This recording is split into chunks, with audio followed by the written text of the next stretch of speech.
যে কোনো পরিস্থিতিতে আমরা থাকি না কেন, বিপদে আপদে, সকালে বিকালে, শীতকালে গ্রীষ্মকালে আমরা কি পড়ব?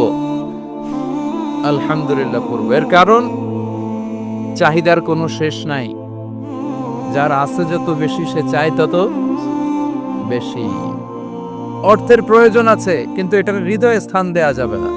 এটা হাতে আসবে আবার চলে যাবে, ঠিক কি না? হৃদয়ে স্থান থাকবে কার? আমরা যদি জিজ্ঞেস করি, ভাই আপনি কি চান, কি লাগবে আপনার, কার কি লাগবে, একজন বলবে আমি এটা চাই, আমার এটা নাই, আমি ওইটা চাই, ওইটা চাই, কত কিছু লাগবে আমাদের। কিন্তু ঠিক এই মুহূর্তে যে লোকটা হসপিটালের বেডে শুয়ে আছে, ক্যান্সারে আক্রান্ত, ক্যান্সার যার নেই কোনো অ্যান্সার, ওরে যদি জিজ্ঞেস করেন, ও বলবে আমার কিচ্ছু লাগবে না, আমি শুধু বাঁচতে চাই। ও কি চায়? আর আমরা অনেক কিছু চাই।